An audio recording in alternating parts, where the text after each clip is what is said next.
Welcome to the Performance Enhancing Podcast. It's like steroids for your brain. A podcast for people looking to live life at their peak potential. Chock full of real-world tools and knowledge that you can apply in your life today. By providing you with a lens into the lives, beliefs, practices, and actions of those who are already living extraordinary lives, the Performance Enhancing Podcast will help you shift your mindset or create that change in your daily rituals and habits so you can explode with success in the areas of life that are most important to you. So get ready for another dose of Performance Enhancing Podcast with Satori Prime. Here's your host, Ilan Ferdman. Hello, everyone. It's Ilan Ferdman here, and it's time for another pep talk. This one is going to be interesting. Let's just say that. Guy was obviously here in New York. We decided to do another beer talk, and this was our 10th beer talk. So it's a bit of a celebration. We ended up cracking a super strong beer, which got to our brains faster than I think either of us anticipated.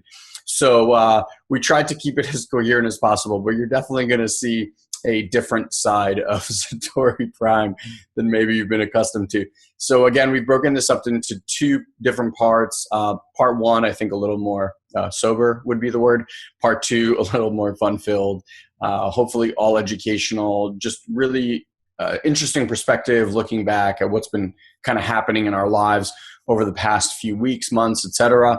So I hope you really, really enjoy it. And please do let us know how you enjoyed the pep talk. Again, always reach out to me at Ilan@SatoriPrime.com. Talk soon.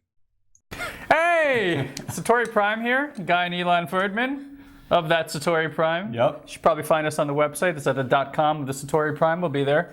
Anyway, welcome back here to another installation of the Beer Talk. We were reminiscing, and this is like the third take. We completely messed up the first two. So, we're just going to have fun with it now. But this is our 10th Beer Talk, and we're really excited to share with you. Ilan's going to share with you why he's a terrible beer snob, as usual. Hold this for me. Yeah. So, this is a multiple celebration. It happens to be the 10th one. There's a lot of other things we're going to share with you. But first, I want to share with you how big of a beer snob I actually am. This is from a brewery called Springhouse, which is in Pennsylvania. They actually don't ship outside of like the 6 towns around them. I don't even know. And I signed up for a barrel-aged reserve society. So there's about 200 of us in the world, or not in the world because they're all pretty much from Pennsylvania. But they wouldn't ship them to me. So I actually found a guy that would go to the place, pick up my beers, hold them for me, sometimes ship them to me. And I actually just happened to go to Lancaster, where these guys are located, and picked up the rest of them. So this is a Russian Imperial Stout aged in Pappy Van Winkle bourbon barrels. So if anyone does not know what Pappy Van Winkle is, it's probably one of the most, if not the most expensive bourbon on the planet. I actually had this on Rosh Hashanah by myself. And I'm just warning you now, this is 16.7% alcohol. So we are going to be drunk. We're going to be really drunk for our 10th anniversary one. All right. But like I said, it's a celebration. So why don't I'll start pouring and you start telling them why we're celebrating. Or I just want to remark how if that's how much time you're spending getting beers, I can logistically tell you that the business is not doing as well as it should be. It could be doing better. Well, I wasn't doing anything getting these beers. Someone was getting them for me. If you would just apply any amount of that time. Oh my God, I actually saw that go up your nose. Damn. All right. So, I don't know if I have the same checklist as you. Why am I excited? Just keep going, and I'll add things. I'll remove things. This has been a really interesting 2 weeks for us. We just came back from a live event in Vegas for Six Figure Mentors and Digital Experts Academy. Hold that for a sec. It's a company that we work with. A lot of you guys watching this are probably from Six Figure Mentors also. And the Vegas event was awesome. It was seriously wonderful. Probably the best live event we've been a part of. We've put on gold events in the past, but this one, we really changed the, I'm looking at him like he's looking at me. It's fine. It's fine. I know you're not. But I'm looking, yeah, doesn't matter. So we changed up the content, really went heavy on the personal development day one, really went into digging deep on the more analytical, logical side of marketing on day two, and feedback was just absolutely wonderful. Take a quick break here and do one of these. Happy 10th. Happy 10th. Happy 10th. I can't believe we made it to 10. Mm-hmm. It's got to be like a year now since we started these. Oh, goddamn. It's like All sorts of things happening here. I'm sorry, guys. We're gonna need a 10-second spot here. There's a lot of good things happening. Wow. I think it could be a little bit colder. I like it when these are warmer. Okay. That's also why you drink it out of these, so you give a little hand warmth into the cup. That's incredible. Okay, continue. I'm sorry. So we did the Vegas event. Sorry, guys. It was wonderful. Really came back fired up from that one. Really energized. I know anytime that we see people getting value, I really feel very energized about it. Following week, we went out with a networking group that we're a part of, which we're not supposed to talk about. That's the first 2 rules. First 2 rules is not to talk about this networking group, but we all went down to, I flew back from Vegas with Ilan and went down to Southern Jersey to New Jersey Motor Speedway, and we got to race around in some sport-tuned Mustangs around this 2-mile track, which was super fun. 2 1/4. 2 1/4, which is super fun because him and I are like car fanatics. It was actually my idea to do the mastermind there. Have always wanted to go racing on a track, but never really had the opportunity to. So beyond the fact that we were with about 40 incredible guys who are just, just all about giving value in the world, 7, 8, 9-figure earners. Can't imagine being in a room with those kind of guys with less ego. And just want to give value. So we had super amount of fun on the racetrack. Went go-karting, went paintballing. We have the freaking bruises to prove it all over our body. Ilan took his CTS-V, for those that don't know, my dream car, on the racetrack at full bore. Yeah. It was wild and crazy. But that's none of the reasons that we're celebrating, actually. So tell me some more things that we're celebrating. Because right now we're just talking about us, and these people are getting no value. This is just entertainment. No, purposes. So here's the celebration. So Episode 10. Episode 10. Back on Facebook. Not bad. Cheers for that one. Okay. Nice to see you all back on there. It was amazing. It was like a year-long journey, 13 plus months, yeah. We'll talk about that, about things we learned while being off it. I think that'll be interesting. Kicked off our first ever personal development seminar. Another one for that one. First time ever. And had 10 people register instantly. So we just kicked that off last week, which is incredible. Yep. I think those are pretty much the celebrations that I had, at least in my milestone celebrations. Yeah, there's little victories in there too. So let's I always like just talking about challenges and overcoming them, because it's like my cycle is the beginning of my year is very difficult. Like I always have a very difficult 6 months. I always feel like I'm going through stuff for the first part of my year, and then around my birthday, September-ish, I feel like really empowered. In the last 3-4 months of the year, I always feel like things are kind of kicking in high gear. We need to rearrange that story. We'll talk about that offline. Talk about that one offline. I have my reasons, and you're right, I can get some power around it, but just looking historically back on my life, that's kind of what's been going on. And it just brought more conscious to it, so I can be, more vigilant about when things aren't working.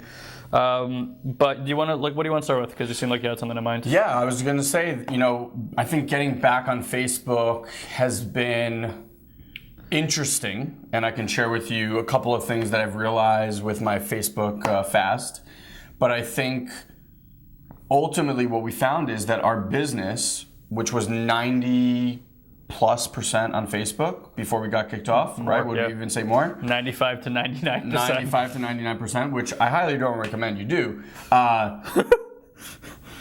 And when it happened, a couple of things. One, well, I don't know if they know what happened, to be honest.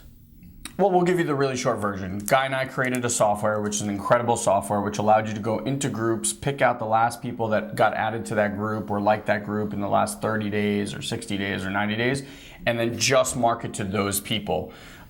We had raving fans. It accelerated our business like 100x. I mean, we were selling 50 plus units of this a day, back-ending people into our Facebook mastermind. Life was good at an insane tick, and Facebook came down on everyone that had these softwares. Even though ours only grabbed numbers, other people decided to grab personal information. We shut ours down. They came after us about 4 months later with a cease and desist. We said we'd already been taking this thing offline 4 months ago. We went through this whole rigmarole with them. Long story short, a year we were off of Facebook. And here we are back. So purgatory. Here's what I found really interesting.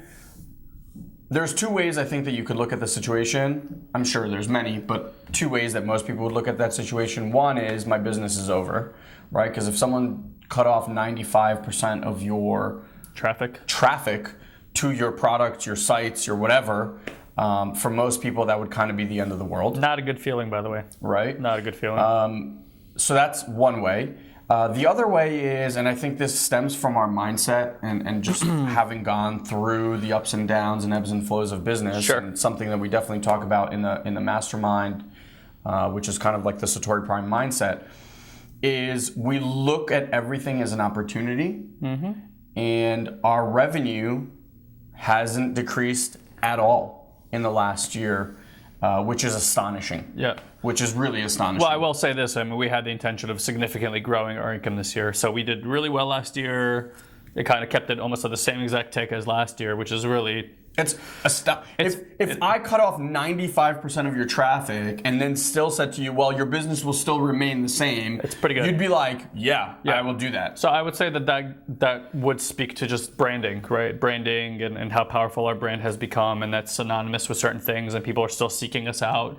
And again, that's all on the back of just doing marketing consistently for 4 years and getting known and just having people associated with us. It also comes down to relationships that we've bore over the last few years and people still sending us business and stuff like that. But again, it's, to say that this stuff took time, and I was super proud of us for that ability. Also, as Ilan mentioned, looking at it like an opportunity, the way that we looked at it was, well, this is going to free up a lot of time. So what are we going to do with that time? You can either sit here and kind of like lick your wounds, which we probably did for a few days. I'm not saying like we're above getting upset. It was a very upsetting situation. Oh yeah. A few times, because there was like different cycles to it all the time. But it also gave us an opportunity to say, okay, like, what are we going to go get great at? And I went and studied a lot of different things like native advertising and YouTube advertising, and we just constantly looked at how we can evolve our business in different ways so that we could continue to provide value in other ways where Facebook just wouldn't have to be part of the system. Yeah. So it's really cool, because we're back online now with like our kind of getting your kid back after they've been held ransom for a long time. So it's like I'm super excited what's possible now, because if we've been going at the same tick as last year, I know for sure that we can grow the business exponentially right now, and that's just really exciting. And yeah. A couple of things I just want to say about Facebook.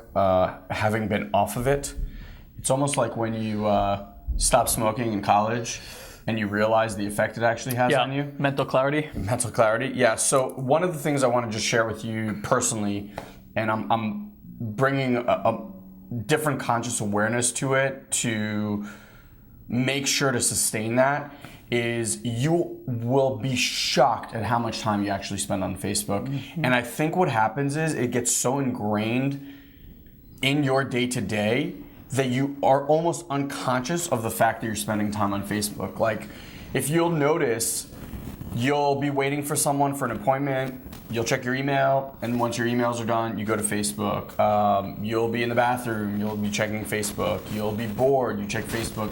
In between commercials on TV, you're checking Facebook.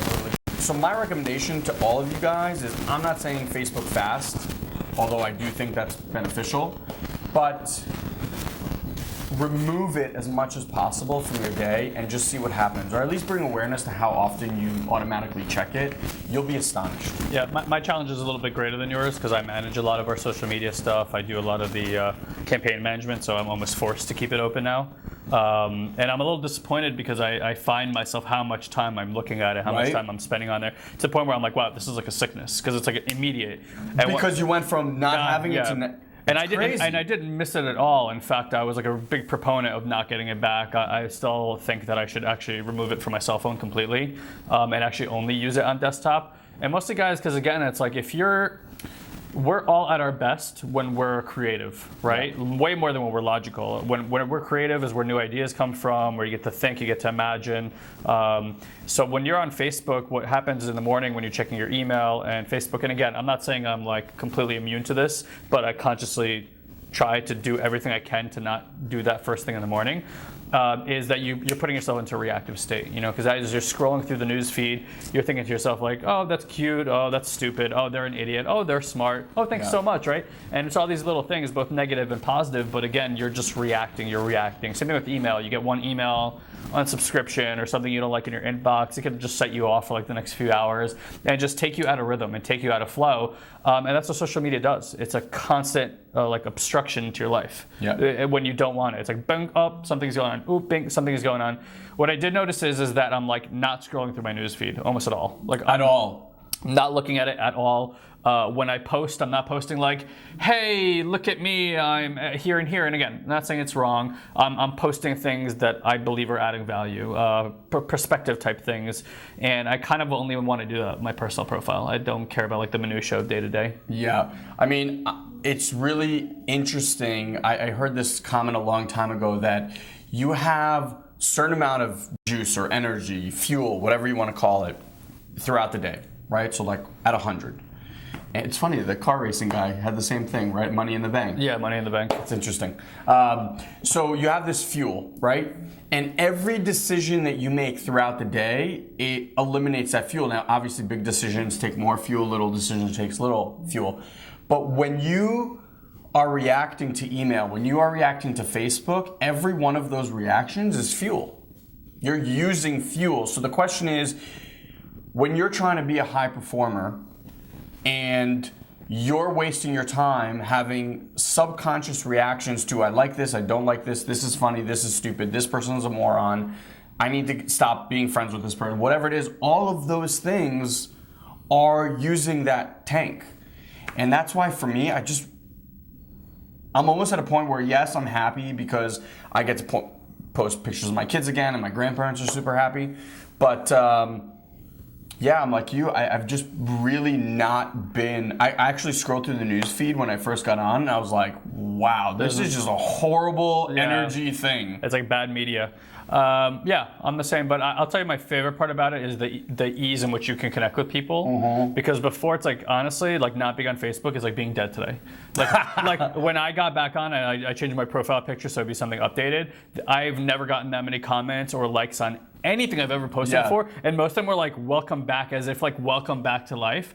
I was like, all right, so here's a Jewish boy who basically died and came back. I'm like, oh, I'm basically like Jesus. I got resurrected, virtually speaking. That was the funniest thing, because I think I had like close to 200 likes on my profile picture. I'm like, when any picture I've ever put up has got that many likes. You're like, did I look that good? And it's really funny because like I consistently get people now saying on stuff that I'm posting, like, oh, I'm so happy you're back. I'm so happy you're back, that kind of stuff. But I will say, like, after coming to the mastermind, like the ease at which you could just add people you've met, communicate with them immediately instead of like, hey, can I get your email address? Like, it really does cut down on steps. It's shocking how big of a difference that actually makes. Like, Messenger is my favorite thing out of the whole thing. Yeah, I agree. Yeah. Let's talk a little bit about takeaways that we had from Vegas and the mastermind. Okay. Because I think that's really important. Anything that, from a business standpoint, let's do business and then let's do personal. Well, I think for me, Vegas was more personal. Okay. Than business. Interesting. Mine was the opposite. Interesting. Okay. It's both. I guess that one's a little tied together. So for me, look, Vegas, here's what I love. Every time I've ever coached or taught, for me, it's been a recognition of where I currently am in my life as far as my personal knowledge and wisdom, okay? So when I'm in front of a room and I'm sharing and I'm teaching, there's moments where I find myself surprised over what's coming out of my mouth, or surprised that something comes out of my mouth and creates a certain response or reaction from people, and I mean that in a positive way. Yeah. There could be negative stuff too, but usually people don't tell that to your face, hopefully. Sometimes they do. But we haven't had too much of that. I don't know if we've had any of that. Anyway, point is that it gives me confidence going forward as to who I am and the value that I'm bringing to the world. Because the issue is when you're online and you are sitting behind your computer, sure, we teach people all the time. But when you're on a webinar, there's no response. You say something, you crack a joke, you put in like an important line in there, and you assume that hopefully they're laughing. Hopefully they got it. Hopefully this. And yeah, they can chat with you in the box, but there's no live response. When you're looking at people in the eyes, when you're saying stuff and you see the reaction, it's a really different experience. So for me, it's like things that we may have been teaching the last few months, maybe on webinars or different distinctions that we've come up with, different things like that. When we finally like field test them live and I get to see it land for people, I'm like, whoa, look at what we've really done here. And thank God we're teaching it back there and we brought it in here. So I think on a personal level that's there, but also from a business standpoint of view, it's kind of the same. It's like the value that we're bringing now. I really see that we're shifting things. We're giving people actionable things to work on. It's not just like, here's the information, right? You see that people really are making shifts. That's a big deal. All right, so we'll chop it right there. That was Guy's interpretation of what happened in Vegas. Next, in part 2, we'll go into my interpretation of what happened in Vegas and lessons that we learned, or I learned, I should say. And then in part 2, like I said, things get a little bit crazy as the beer bubbles get into the brain. So make sure you come and check out part 2 later on this week. I'm sure you will get a great kick out of it. Again, let us know what you gleaned from this pep talk. Ilan at SatoriPrime.com. At the end of part 2, we actually talk about a personal development seminar that we started called the Satori Prime Mind Method Seminar. And we just launched it. Last week was actually the first class. And if you're interested to find out what we train there, we did an hour-plus training for our community. You can find it at SatoriPrime.com/PD, the letters P and D, like personal development, -replay. And at the end of it, obviously we talk about joining the mastermind, but regardless of whether you do or not, the content is killer. We discuss the 3 top reasons that you don't achieve the results that you want in your life. So if you feel like you're kind of spinning your wheels and nothing's happening, if you just want to understand why you keep doing the same things over and over, then absolutely go check that out. Again, SatoriPrime.com/P like Peter, D like David, -replay. Enjoy. Thank you for joining us on this week's Performance Enhancing Podcast. We've taken this pep talk and created a custom action guide so you know exactly what action steps to take now to grow your business. Just head over to SatoriPrime.com/podcast and download it for free.